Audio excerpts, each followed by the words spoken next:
So as I was going past North Central Healthcare, walking out to the woods to do my podcast, something occurred when across the street I was hearing the children were playing at the playground. This is their daycare or whatever. But children have such a way of being social with one another. And they're communicating, yelling out loud back to each other from a distance, as well as other people just talking and there was so much going on.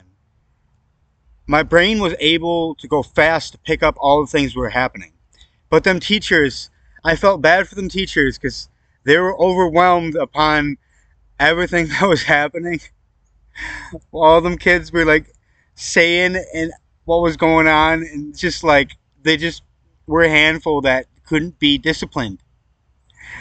Them teachers just gave up the discipline of when these children have recess, because when they have recess they're talking and they're going about things, and if I never really paid attention to the whole group as a hive mind before, and there's so much going on that the teachers have a lot to keep up with. Like if say somebody's getting into a fight or an argument, and how to tell the difference, as children are naturally just screaming out loud certain things. So it's I'm just basically telling you that at recess when people are outside, compared to when the kids are say 13, would be acting a little bit more mature then, not all talking and blurting out, and doing crazy things as say younger children would. But the mind is very complex, especially at a young age.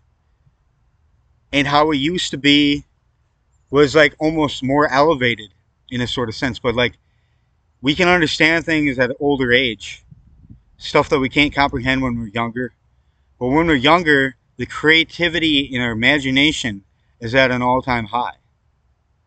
The brain is developing, the life within the brain, everything like this, you know what I mean? It's scientifically proven that how our brain functions when we're a child is different than a grown adult. Operates at a certain faster, different levels of comprehension, and many different things are happening within the brain that you're developing. So as you're learning, at a young age, you can learn so many things. You're like a sponge to learning. But what I'm learning is at an older age, you can still learn just as much. But what I'm trying to say is that at a younger age, somehow you develop a language and do all this monumental stuff that takes up a large amount of your brain. Now, if a child wasn't taught in certain categories at a younger age, because I see that they have a lot of openness at a younger age to think for themselves at a certain level. When you're an adult, you've been taught so many things of how to think not for yourself anymore, just to think about the world's desires, what it wants for you, rather than your own creative mind in your imagination, creative imagination. So a creative imagination or thought process about this life is developing our skills at a younger age for this Hobbit Home Society, that we would teach certain things in our schools of the Hobbit Home Society for basic functioning and learning as an option for your child. Your child doesn't need to, but it's basically reading, writing, math, stuff like this, and other social skills. You know what I mean? Will be developed in classes. We could do this and create a metropolis of life on the planet that knows a lot. Although it'd be our choice as a people of what your belief is, that if you'd want this teaching or not, you could go about it in different ways, as long as you know about the Hobbit Home Society and how to work for a food source and get back. That's all that what nature was designed to do anyways. Our food source, water, and then everything's all right. Actually, I'm quite thirsty and I still have water in my backpack, so that's good. Anyway, these flies are all over me. You know, flies know that I don't really get bothered by them, so that's why they land on me. And even though that I move my arms and go like this, a fly still, is able to be on me. Look, there's one right there. Fly on my hand right there, see? It's moving around. And I can even point that close to it and it's still on my hand. See, I could actually move it up to the camera. It'll still be on my hand. This fly is still on my hand. See that? Because it knows. It has a strong sense that I don't harm insects. I don't. If I have a bug on my neck and I need to get it off, I try to flick it off. I never try to harm. But it can sense that. This fly here. And it's still on me. Because of the sense that it knows I'm not going to hurt it and I have a good energy. Fly has a good energy. And then there's another fly on me too. On my front hand. See, it attracts flies. I don't have any scabs on my hand, girls. Just the flies like me. My energy's good, girls. The flies are saying he's ripe for a girlfriend. And Cody needs a girlfriend. And look, that one's not flying away or this one because they sense it that I'm not going to do anything. And as you can see, the other one, where's the other one? Well, it's on my hand somewhere. But that one's still not moving, see what I mean? Anyway, I'm getting back to what I'm trying to say. This fly is still on. Oh, the other one flew away because I put my palm down. It still was on there. And then this fly is still around the tip of my finger. Yeah.